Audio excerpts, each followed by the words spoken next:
Olá, pessoal! Bem-vindos ao nosso canal! Hoje, vamos mergulhar em uma das tradições mais influentes da filosofia do século XX, a filosofia analítica da linguagem. Sabe aquela sensação de que às vezes as palavras nos enganam e criam problemas que nem existem? Pois é, essa é a intuição que deu origem a tudo isso. Vamos desvendar como filósofos tentaram limpar essa bagunça e entender o que realmente significa quando dizemos alguma coisa. A tradição analítica nasceu de um esforço para clarear nosso pensamento através da análise lógica. A ideia era que a nossa linguagem do dia a dia, com suas ambiguidades e paradoxos, precisava de um raio-x. A tarefa da filosofia seria, então, descobrir a verdadeira forma lógica por trás das frases que usamos. O pioneiro dessa jornada foi Gottlob Frege. Ele nos deu as noções de sentido e referência. Pense assim: a estrela da manhã e a estrela da tarde têm sentidos diferentes, mas ambas se referem ao mesmo objeto, o planeta Vênus. Frege também criou uma lógica poderosa,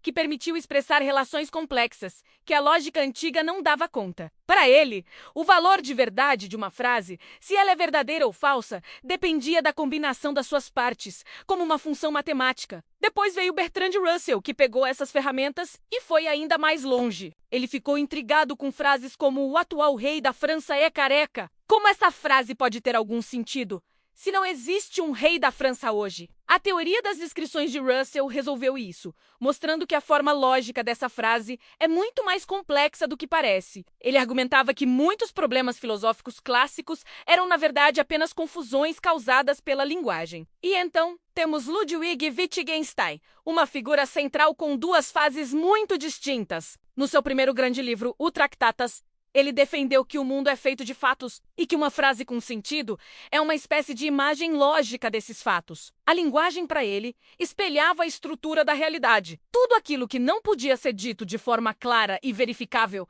deveria ser deixado de lado.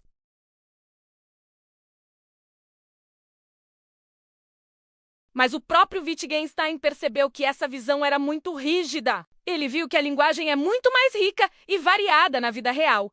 Em sua segunda fase, ele mudou completamente o foco. Em vez de procurar uma essência universal do significado, ele propôs que investigássemos como as palavras funcionam em diferentes jogos de linguagem. Aprender uma palavra não é decorar uma definição, é saber como usá-la em diferentes contextos sociais. O significado de água num laboratório de química é diferente do significado quando alguém está com sede. Compreender é saber usar. Essa nova perspectiva abriu as portas para analisar como nós fazemos coisas com palavras. Como prometemos, damos ordens, contamos histórias ou fazemos piadas. Cada um desses jogos tem suas próprias regras de correção. O significado se tornou algo público e social, não uma ideia privada na nossa cabeça.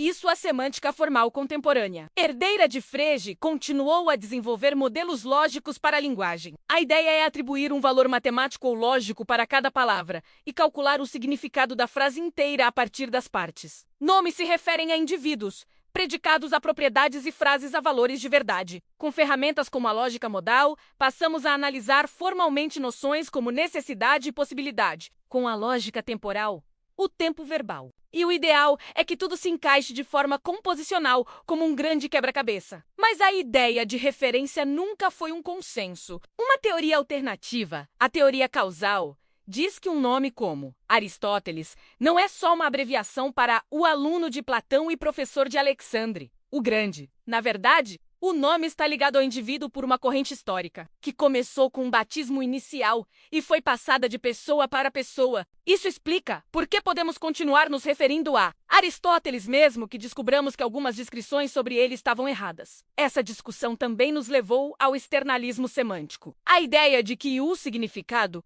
não está apenas na nossa cabeça. Quando eu digo água, o significado dessa palavra depende do que a substância H2O realmente é no mundo, e não apenas da minha concepção mental dela. O nosso ambiente e a nossa comunidade ajudam a fixar o que queremos dizer.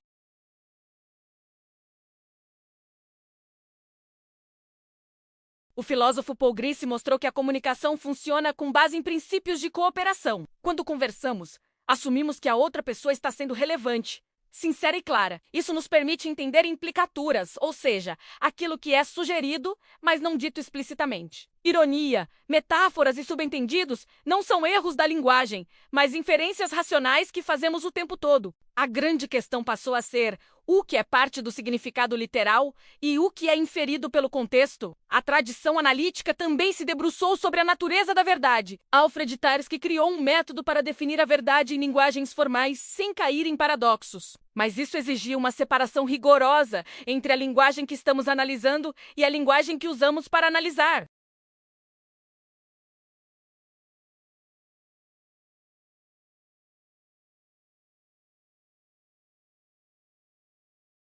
A verdade seria apenas uma ferramenta útil na nossa conversa. Outro debate fundamental é sobre o normativismo. O que significa seguir uma regra linguística? Wittgenstein já apontava que não é apenas um hábito. Seguir uma regra implica ter um critério de correção. Saber quando você está usando uma palavra certo ou errado. Isso nos leva a perguntar: de onde vêm essas regras? Da comunidade, de conven. Hoje, a filosofia da linguagem analítica dialoga intensamente com a linguística e até com a inteligência artificial.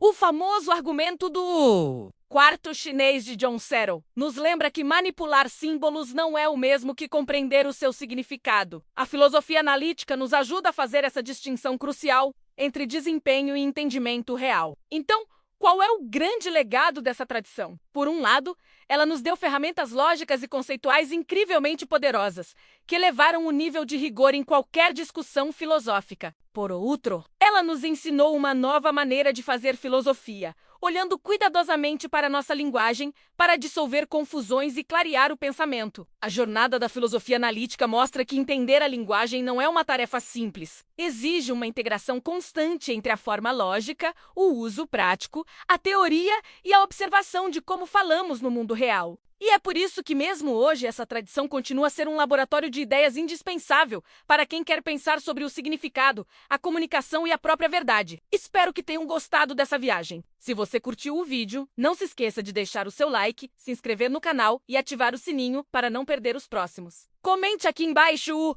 o que você achou mais interessante. Muito obrigado por assistir e até a próxima!